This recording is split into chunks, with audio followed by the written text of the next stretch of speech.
Just trying to make it. Doing well. You get an introduction, Grant, unmute yourself and do your thing.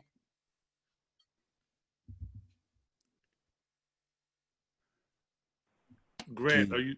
Yeah. Grant, So are you out there? this is going to be more of a Q&A, right? And you can. Okay, okay.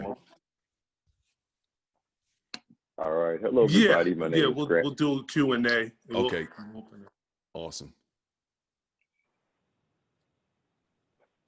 All right. Hello, everybody. My name is Grant Nelson. I'm a senior business major here at Morehouse. Today, I have the pleasure of introducing to you all Mr. Mike Hill.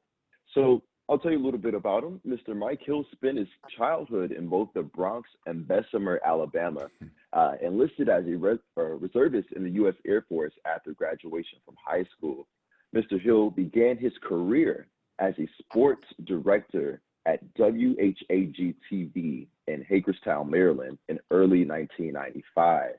There, he got his first anchoring job later that year with KCTV in Fresno, California. From 1997 to 2000, Hill spent his time with WKRN-TV in Nashville, Tennessee, covering high school football and earning 2 Emmy Awards. From 2000 to 2002, he spent his time as a host at Fox Sports Network in New York City. From 2002 to 2004, in his final job before entering ESPN, he served as a sports anchor at WXAS-TV in Dallas, Texas. Mr. Hill was with ESPN from 2004 to 2013, where he hosted Hill and, I'm going to struggle with this one. Schlereth. Yeah. With Mark Schlereth on ESPN Radio. Thank you, sir. And also hosted a variety of networks shows, including the Sports Center, ESPN First Take, NFL Live, Baseball Tonight, Highlight Express, and various remote projects, including Cam Newton's 2011 Pro Day at Auburn. In August of 2013, he joined Fox Sports 1, where he was the guest hosted of Fox Sports Live and Fox Football Daily. He also contributes to the network's coverage of college basketball. On April 7, 2014, Mr. Hill began hosting America's Pregame. He hosted the show until its cancellation until September of 2015. And on June 2018, he began hosting the Big Three games on FS1 on their second season. All right, so we've seen that Mr. Hill has an extensive tenure in the industry and in sports. We're excited today that he's going to share with us all of his wealth of information, of industry knowledge. We're really glad to have you in the class today. And it is my pleasure to introduce to you all Mr. Mike Hill. Thanks a lot, Grant. Appreciate that. As you mentioned, extensive, I guess.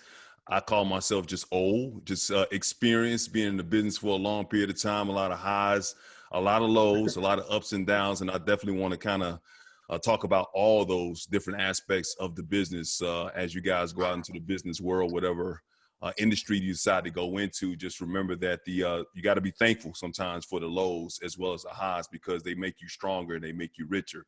It took me a long time to remember Schlereth's name too. I just call him Stink, so don't feel bad about that whole situation. I did radio, did television. I just added author to my resume. I just wrote my book, my memoirs, Open Mic, with a lot of different aspects of my life, my personal, my professional life in it. And I'm happy to be here today. So it's an honor to basically be able to speak to the Morehouse men. I mean, that's awesome. I mean, this is great. So I appreciate you guys having me. And if you guys have any questions, I'm an open mic. I'm an open book to anything that you want to know. And I'm going to keep it 100 and 1,000% real with you today. So hopefully you're ready for that. Awesome. We'll get to it. So Mike, I also just wanted to do a footnote. I know how busy you are, but you're going on a month-long vacation, honeymoon. You're getting married. So on behalf of the class, I want to say congratulations to that. Thank you. To the beautiful Cynthia Bailey. You know, I'm lots of love for you guys on what's ahead. So I wanted to just say, you know, congratulations on that front. Thank you so much. I'm looking forward to that day. It's less than 3 weeks away, October 10th. Have the pleasure of marrying, like Okay. you said, the beautiful Cynthia Bailey. So I'm looking forward to that. So thank you for that acknowledgement. I appreciate that. Awesome. Awesome. So let's jump right in, Mike. Your journey has been so long, many roads, and you're doing what a lot of young men love to do, right? They have a passion for sports, and you're talking about sports, and you get paid to do it. So you're this media entrepreneur. Tell us about your journey, how it started. What was it like just, jumping into the field? You got to understand, when I started back in the 80s, just thinking about being in this industry, being on television, period, you didn't see a lot of representation of people who looked and sounded like me, coming from where I came from. As Grant mentioned, I was born in New York. I was raised in Alabama. I had two different entirely dialects. So I basically had to teach myself how to speak because nobody could understand a word I was saying. I mean, if you put me on television back in the day when I was 17 years old, the subtitles, whoever was doing the subtitles would have been confused. They would have just thrown up a bunch of question marks because they couldn't understand a word I was saying. But I had to overcome that, and I had to overcome the obstacles of not being able to see anybody that looked like me or whatnot. And a lot of times it was difficult because I didn't have a lot of people that actually believed in, not necessarily me, but believed that I could achieve what I have achieved in my career, because once again, we just didn't see that type of representation. But it's been a hard, arduous road. It's been a lot of, once again, ups and downs, highs and lows, but I wouldn't trade it for anything in the world. I mean, it's been the best career I could possibly have. And when I talk to kids and I talk to anybody, I always tell them to pick a career in which they just have a passion for. Don't go into something looking for the money. Don't go into it looking for the aspect of fame or the glory or the entertainment value or the prestige or whatnot. What makes you happy getting up in the morning? When you wake up in the morning, you brush your teeth and you look yourself in the mirror, whatnot, are you happy going to that particular job? And I can say for the last 25 years, I've been super excited despite everything that I've gone through. Once again, I would not trade it for anything on the face of this earth, because I don't look at it as a career. I just look at it as just my passion and as a God-given gift. And I'm just so happy to have it. Well, and your resume dates back for a couple decades. So I'm trying to tap into the wealth of that knowledge. How has the industry changed? How has it morphed? I know even technology has changed the playing field where anybody could pretty much have a voice and have an opinion. So just talk to me about the changes that has taken place in the industry and how it affects you in particular and what you do.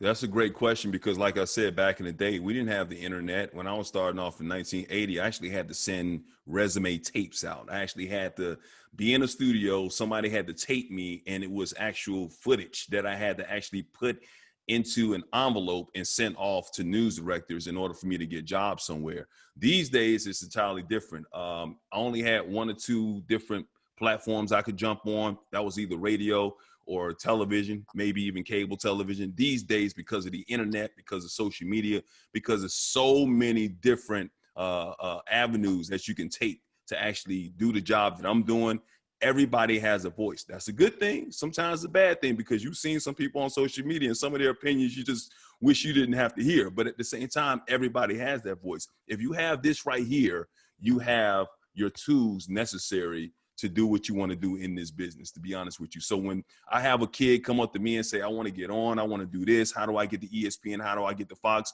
What are you doing with this? What are you doing with the computer that you have right in front of you? If you have an opinion, you have a YouTube page, you have a platform, and you have no excuses not to get it done. As long as you can find somebody that can actually help you to hone your skills, to make them something that is relatable for you. I always tell people to find your voice. Stop trying to be other people. We can look at other people and look at and say, you know what, I would love to do what he's doing on television. That's fine. You can do whatever he's doing as far as the platform is concerned, but don't ever try and become that person, because that person is unique with what he has or what she has, and you are unique with what you have. So once you find your voice, once you find that passion, you're going to find your dream job. And once again, using these tools that we have in social media, YouTube, whatnot, and just all the different streaming services that are available to you right now, I just don't think there are that many excuses. If you want it, you can actually go out there and get it. And once again, finding guys like a Donahue Baker and Miss Tiffany Bussey and myself or whatever, just mentors that can help you along the way. That's what matters the most. And we're here to guide you to make sure that you get the job done. Great question. We're going to go to Rashad. Rashad, unmute yourself and ask your question. Hi, Mr. Hill. My name is Rashad Townsend. I'm a junior economics major, Black Studies minor, and I'm actually from Nashville, Tennessee. So it's cool to hear that you worked there for a little bit. Yeah. I wanted to ask you a question. Grant, in your bio, you know, he kind of talked about like your career over time, and I thought it was really interesting. You could really see like how you kind of rose from level to level to level. And I wanted to ask you, you know, like especially at this age, it's like you shoot for the really big dreams, right? In your case, it's like, I want to work at ESPN or I want to work, you know, wherever. Mm-hmm. So I kind of wanted to ask, like, showing that, you know, you had to take, you know, these certain steps to get up to where you were, did you kind of envision that or plan that out? Or it's just kind of like you naturally gravitated to, you know, a certain area and then it just kind of like naturally flowed? I hope that makes sense. No, that's a great question. What's crazy is, like you mentioned, a lot of people have dreams of working at ESPN. ESPN was really never my dream. ESPN was something I kind of ran into. ESPN was something I actually needed at that particular time. You got to understand, when I got my job at ESPN, once again, ups and downs, highs and lows, I had just been fired from a job in Dallas a year and a half ago. So I was doing a lot of freelance work, trying to make it work for myself and whatnot. And then finally I got an opportunity where ESPN presented itself. But, you know, when I started off in Hagerstown, Maryland, I just wanted to get a job. And then once I got to Hagerstown, I just wanted to get the next job to move up the ranks, to try and do what I wanted to do when it came to my goals. At that time, my goal was to be in a top 10 market, or actually go back to Alabama and work again and work in a smaller market in my old hometown or whatnot. But over a period of time, once you start getting into the business and you start, you know, going through the trials and the tribulations, and once again, you start seeing the landscape that's out there or whatnot, sometimes your goals adjust. And I had to adjust with those goals or whatnot. Sometimes people can try and make a way for you, but at the end of the day, I have to make myself happy. So when I went to certain markets, whatnot, in the beginning, it was because that was the next opportunity. After a certain amount of time, I got a chance because I had developed such a reputation, I guess, or I had developed a skill set that I could pick and choose what was best for me. And a lot of times it wasn't about the money, but it was about the opportunities and how it's going to help me grow. So I always look at things like this. When I got out of the military, tell you the story, I got out of the military, I had an opportunity to go into the private sector because they gave me a top secret clearance. I worked at the National Security Agency, NSA, for the last 3 years of my military career. Nothing to do with communication, nothing to do with broadcasting. I had an opportunity to make, at that time, 24 years old, $85,000 a year coming straight out of the military, which back in 1994 was a lot of money. I turned that down because that is not what I wanted to do with my life. My life, I wanted to be on television. I wanted to be a broadcaster. I wanted to entertain. I wanted to inform. I knew what my goals and my purposes were. So when I turned that down, I waited until the day I got out of the military, and luckily I got a job, and my job in Hagerstown, Maryland paid me $6.70 an hour. But I was elated. I was happy. So turning down $85,000 with a wife, mind you, and taking a job for $6.70 an hour, people would think you're a fool. No, you're not a fool, because I knew what my passion was. And within 4 years, I was making $85,000, $90,000 a year because I was going with my dreams and my passion. So to answer your question, I started navigating my steps based on where I was in my career and in my life. And after a while, it's not just about the money, it's about the happiness and about what goals I want to take. Where I am right now, I've been doing sports for 25 years. I'm making a transition right now where I'm not even doing sports anymore. I have a talk show now on a streaming platform. So I've taken maybe a small step back from the money I was making, but I have bigger goals in mind about the things I want to do with my life, even writing a book and making the transition, being on the Housewives of Atlanta and doing all that type of stuff. All these things are adjustments that I've made in my life based on where I was at that particular time in my life. And I suggest, and I highly encourage everybody to do the same thing. Thank you.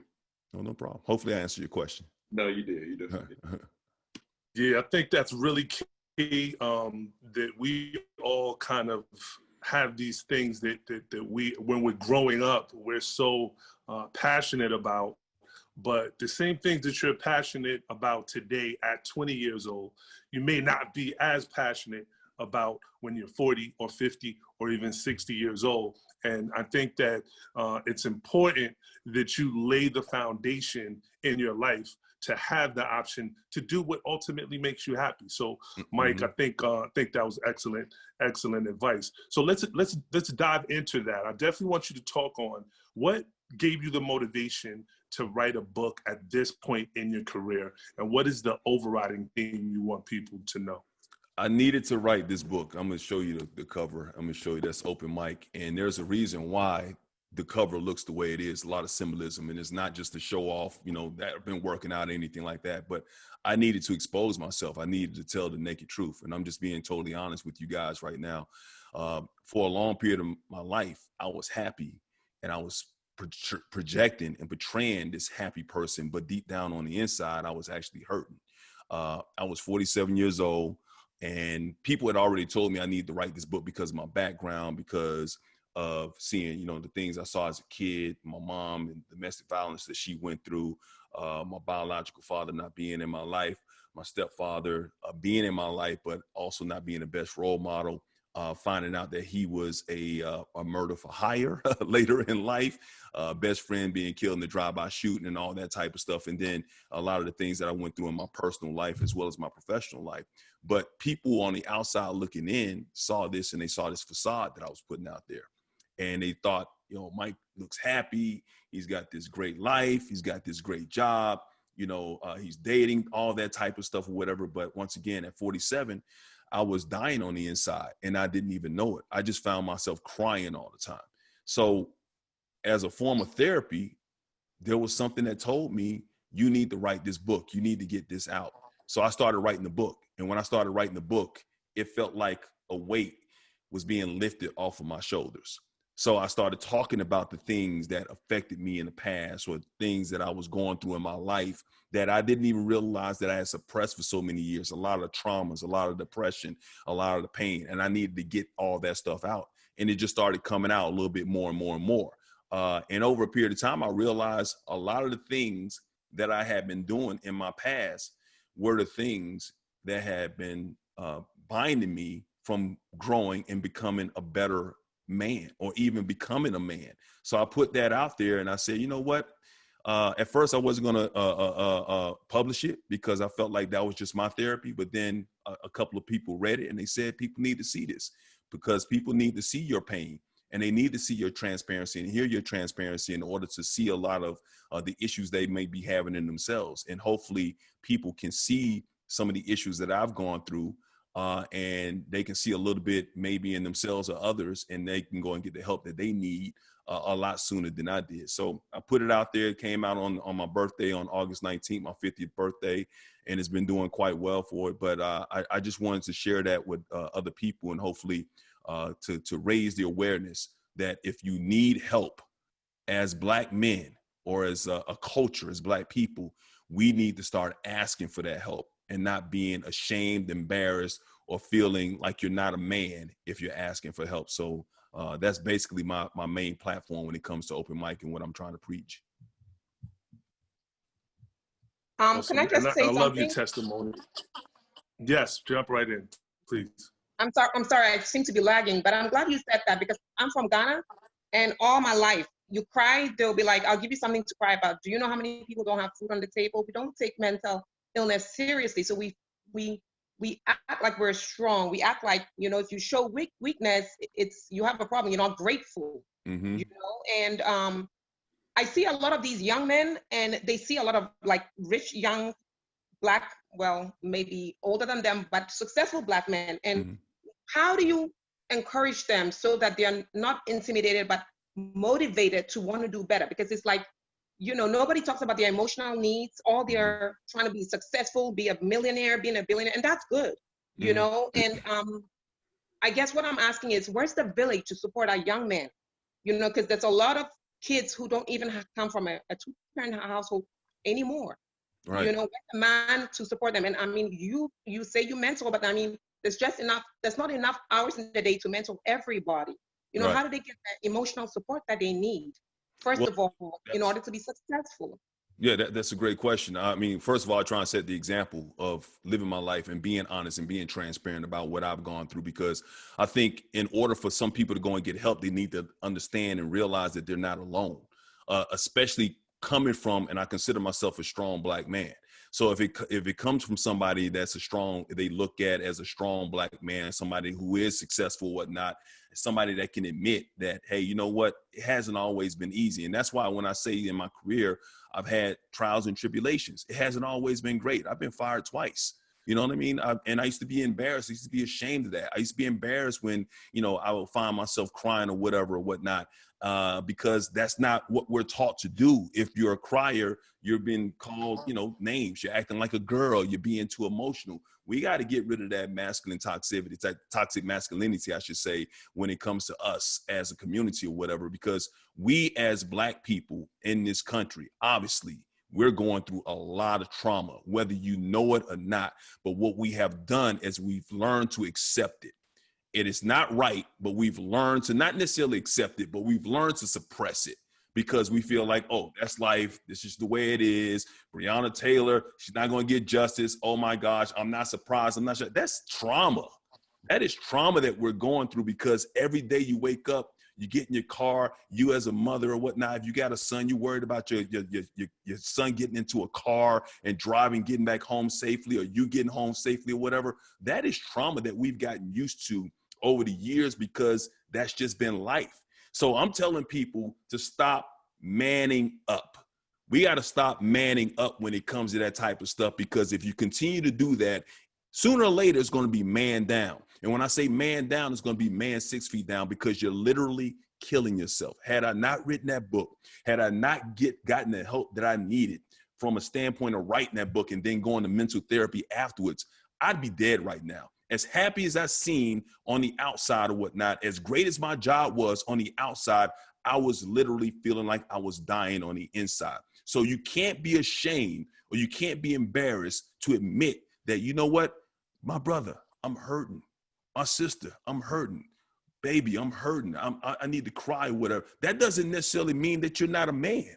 You're still a man. I'm 100% man. I'm 100% masculine, but I am human as well. And there's nothing wrong with admitting when you're human. And it also takes people like you to understand that. It takes people like Mr. A. Donahue to basically understand that. If I come to him, my brother, I'm hurting, he needs to come to me and say, you know what, I'm here to listen.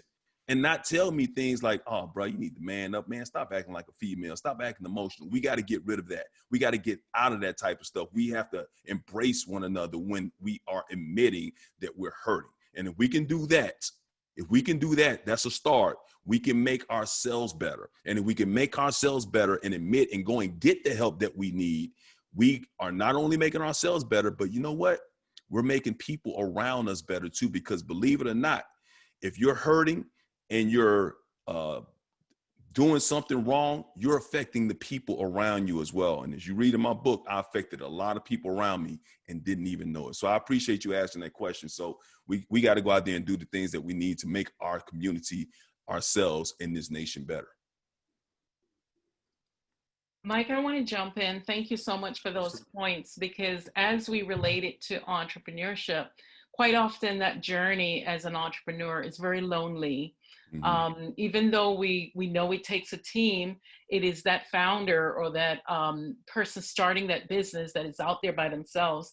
And we started a session called Founders Therapy because of exactly, helping those starting a business to really find a community or a home. So I even though the points are all relevant, I want to say it does relate to entrepreneurship, because it's a learning, it's a really lonely journey when you start, and what you're going through. You're hearing no quite often, more than Mm-hmm. yes, and you're Mm-hmm. getting disappointed, and you need that support system to really go. And so how do you balance all this?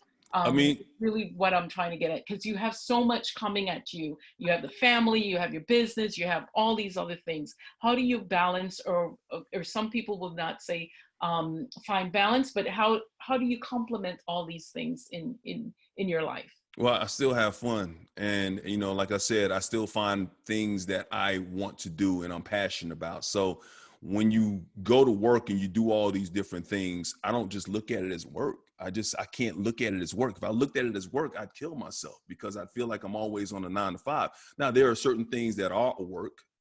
I do have a job. Don't get me wrong. You do have stressors that come along with that. But at the same time, and I'm glad you brought up the entrepreneurship, because I'm doing what I want to do. When you're an entrepreneur, it's like, this is a business that I want to have. This is what I'm passionate about. This is something that I'm good at, that I can give to the people that is needed out there right now. So I'm an asset to them or whatnot. So when it came to me being in broadcasting, I saw, okay, yeah, I can work for ESPN, I work for this ABC station over here, I work for this network over here at Fox, but what am I doing for myself? And the first thing you guys asked me about was like how it's changed and developed over the years. Every person that gets in the broadcast right now should be an entrepreneur, one way or another. You can have 3 or 4 jobs working for other companies, but you have to find some ways to work for yourself, to own your property, your intellectual property or whatnot, so that you can take it with you. The reason why I really jumped into it, because I got tired of working for somebody else. I enjoy working, don't get me wrong, and I'll take that check or whatever, but I'm going to take that check and I'm going to invest it in myself. Because if you're an asset to that company, you're also a big asset to yourself. So find ways to make yourself valuable so that you can earn your own money and do the things that you need to do. So get your own YouTube channel. I got my own show called Open Mic Sessions. I did the book Open Mic. I do open mic sessions as well. I do all that type of stuff. I've created a show when I was at ESPN called Both Sides of the Ball. You know, I'm also the CEO of Thrill of Entertainment, where I do concepts and ideas. I met my future wife on a dating show. We're developing a dating show right now, producing and doing all that type of stuff. All that stuff is just learning on your own. And luckily I have a woman as well. Like you said, the balance, part of the balance is having fun. All work and no play makes a person a dull person. I understand that. But at the same time, I have a partner who I work with, who is also an entrepreneur and also understands and gets me. You know what I'm saying? So when she understands and she gets me, and we can work together and do things together, that just makes our life so much fun. So that's kind of the balance that I look at. And I also understand that at the end of the day, it can't just be about going out there and getting money if you're not having fun and you're enjoying the fruits of your labor. Hopefully that answers your question. I know I rambled. I'm sorry. Thanks. And I want to encourage the students. No, it please, was great. It was great. Please raise your hands or put it in the chat that you have a question. This session is for you. So I'm sure you're asking the questions that you would like Mr. Hill to answer. Rashad, you seem to have another question. Yes, ma'am, I do have another question. So I know that, well, I just looked up on Google that you have 2 daughters. And I wanted to ask I wanted to ask you, not having, the best father figures in your life, how did that affect your becoming a parent? Oh, that's a really good question. I wrote about that in the book too, because people had this perception that, oh, Mike's such a great dad because I was putting it on social media, how much I was proud of my babies and beautiful, and not just beautiful, but smart, and how much I loved them. I loved them, don't get me wrong. But not having a father figure, not having somebody to teach me how to be a dad, I had to learn on the fly. And that's just with anything I was doing. Just even in my professional career, a lot of the things I never had a real mentor. That's why I like to mentor right now, is because I never really had a mentor that took me under their wings. And so you got to understand, not having my biological father in my life and my stepfather not being the best role model in the world, I didn't know what I was doing. I mean, I obviously, how to have a kid or whatnot. And you think, okay, I'm going to learn on the fly. And I started learning on the fly. So it took me a long time. I had a better relationship with my second daughter because me and her mom were together. And me and my first wife, we got a divorce while she was pregnant, just being totally honest with you and whatnot. So she was never in my household. So it took us a while for us to develop a relationship. And it's been up and down ever since. And some days are up, some days are down, and depends on, you know, what's going on between me and the mom or whatnot. And I try and have a good relationship, but it's tough. It really is tough, Rashad. And I'm trying hard, man. I mean, I'm going to therapy, and I'm going to therapy with them, and I'm encouraging them to come to therapy with me and whatnot. But that's that balance. And one of the things that I work so hard for, and one of the reasons that I have established my own company or whatever, is because I want to leave something behind for them. You know, and not just a legacy of money or whatever, or a company or whatever, but I want to leave, you know, lessons, work ethic, you know, how to be their own boss or whatnot. I want to leave all that stuff behind. But you know what? At the same time, they have got to be willing to learn too. So, you know, it's getting there, man. And I just ask that people pray. I think I'm having like a little session right now. Like I'm having like like my own little counseling session. I ask people that to pray for me when it comes to that type of stuff, man. But that's a really good, touchy kind of question right now, because, you know, even right now, as I'm being honest with you guys, my wedding's around the corner, and one of my daughters probably not going to be there because we have you know, a bit of a disagreement right now. But we'll get there by the grace of God, and once again, all the counseling that we have out there. So I appreciate that, bro. Thank you. Yeah. I thought he was going to ask me to date one. I mean, because they're pretty. It's like he don't want to see that part of Mike, right? No. You know what? Hey, it's a Morehouse man, bro. He's good. Already got a good resume. I know how it is. I know how it is with the overprotective dads, but all good men in the group. Yes. But I want Mike. I know that we talked about controlling your destiny and control and being an entrepreneur, and a lot of the students in the class of, you know, everyone has their own passions, their own goals and dreams. Some of them have expressed interest to go into media in that realm. Others have done TV. But when you have a job per se, the job experience is, you can take that and make that an entrepreneurial experience. I'm from the music industry. One of the first things I did was get an internship at a label, at a major record label. Mm-hmm. And that opened up so much, opened my eyes to really how it should be. So I just wanted to, you know, ask you, have you done an internship at any part in your journey, and what you learned from it, from having an internship? The internship is the most important part of your career, the beginning of your career. I tell people all the time, and I encourage people all the time when they ask me, especially when they're in college, and they say, I want to get into broadcasting. I'm like, okay, what classes are you taking? Can you get an internship? If you haven't gotten an internship, get one, because you can learn a lot from books. And you know this, Donahue, you know this. It's like, books, great, and please do everything you need to do to graduate or whatnot.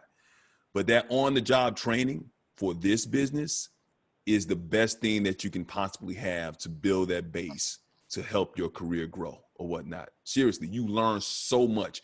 Get an internship where you can actually touch things. You can feel things. You can ask questions, and you can grow from. Don't just go there and get credits.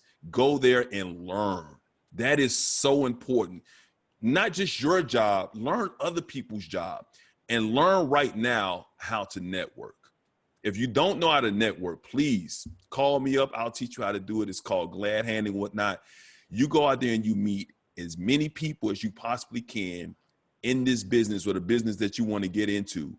Learn about their job, keep in touch with them, and find out, you know, what you can pull from them, pick from their brains, man. But the internship, I tell people all the time, man, without an internship, I wouldn't have gotten started in this job, especially back then. We talked about being self-starters, and a lot of people can be self-starters. But if you're in college and you want to do what I'm doing right now, get that internship, because you can learn so many different aspects of the business. And you might even find out that what you thought you wanted to do isn't exactly what you're going to end up doing, because you're going to talk to other people within the business. You're going to see what they're doing, and you might like that better. So please get that internship, please. Buddy.